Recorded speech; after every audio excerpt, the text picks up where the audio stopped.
Kama unafahamu, serikali kupitia awamu ya 8 imekuja na utaratibu mzuri wa usafiri wa umma. Wiki 2-3 zilizopita tulileta mabasi 10 kwa ajili ya usafiri wa umma, na leo hivi tumeleta mabasi mengine 5 katika mpangilio ule wa kuleta mabasi kwa ajili ya usafiri wa umma. Mwanzo kama tunakumbuka, mabasi 10 yale yalikuja na yalifika hapa Kijangwani. Kwa hiyo leo tumeleta mabasi mengine haya kwa ajili ya hapa Kijangwani. Nataka niwaambie kitu kimoja wananchi.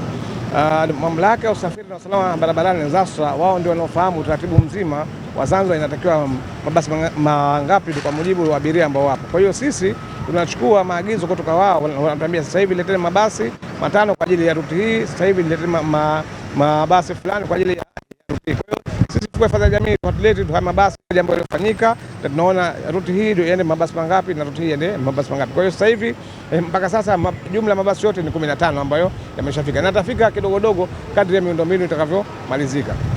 Kwanza wasiwe na hofu. Mkataba tuliokubaliana ni kuwa madereva hawa ambao sasa hivi wanaendesha daladala ndio waajiriwe, na ni wataarifu tu mpaka sasa hivi tumeshajiri madereva 30. Madereva hao tumewashua katika njia hizi za madaladala. Tumekaa na mabaguani wao ambao ni viongozi wao, tumepeleka kule kwa Silva, maarufu kwa Silva, majina yao wakatuthibitishia hawa ni madereva daladala na leseni wanazo, tukawachukua kwenye ajira yetu. Kwa hiyo madereva daladala wasiwe na wasiwasi wote, na wale ambao hatupata nafasi hizi kama kila siku tunavyozungumza, ambaye yuko tayari kuajiriwa ataajiriwa, ambaye hayuko tayari kuajiriwa sisi hatuweza kumlazimisha, lakini madereva daladala tunajitahidi madereva hawa ndio waingie kwenye ajira kwa ambaye yuko tayari kuajiriwa. Tunashukuru mabasi haya yalivyokuja, kuna baadhi ya miundombinu ndani ilikuwa hatujafunga, mfano zile alarm za kumshtua dereva kama hapa nataka nishuke, taa za ndani zilikuwa hazijafungwa, kamera, lakini yale 10 ya mwanzo sasa hivi yameshamalizika kufungwa vifaa vyote. Wiki inayokuja tukijaliwa tutapeleka kwa mkaguzi wa Silva ili aweze kuyakagua kama mabasi yatakidhi vigezo.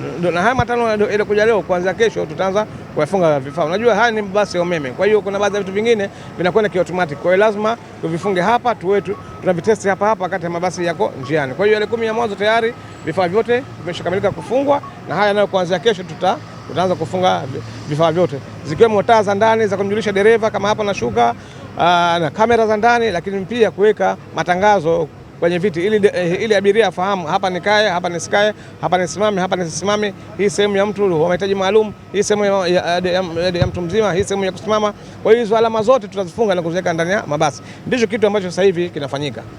Sasa hivi tunatengeneza vituo vya kisasa kabisa, na nadhani karibuni vitakuwa tayari, tutaviweka.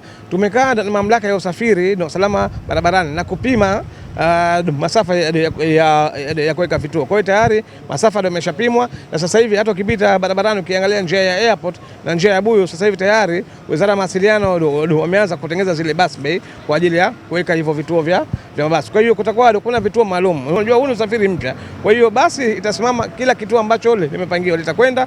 Kuna abiria na hakuna abiria, basi litasimama kwa muda uliopangiwa, halafu litaondoka litakwenda kwa kituo kingine. Kwa hiyo vituo vyote ambavyo tumekubaliana na mamlaka ya usafiri vitatumika, na mabasi yetu yatasimama kwenye vile vituo ambavyo tumepangiwa visimame au tumepangia visimame. Kwa hiyo wasiwe na wasiwasi, ni utaratibu mzuri ambao tumeupanga.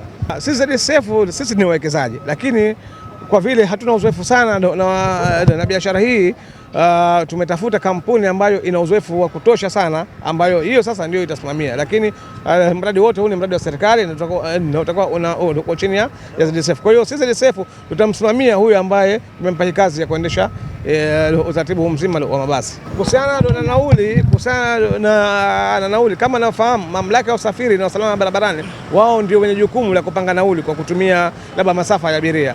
Sisi tutakaa nao, tumwambia kama tayari mabasi tumeshakuja, tunaomba nauli ziwe hizi au zizidi kidogo au zipungue kidogo. Kwa hiyo wao mamlaka sasa hivi wanachakata, wanapima mabasi, ikiwa tayari nadhani waziri husika wa mawasiliano atatangazia nauli ya mabasi. Lakini mimi ni watu hofu wananchi, nauli hazitakuwa kubwa, na tunategemea nauli ziwe hizi kama kuongezeka kidogo, kama kupungua kidogo. Lengo letu ni kutoa huduma bora kwa wananchi ya usafiri wa umma.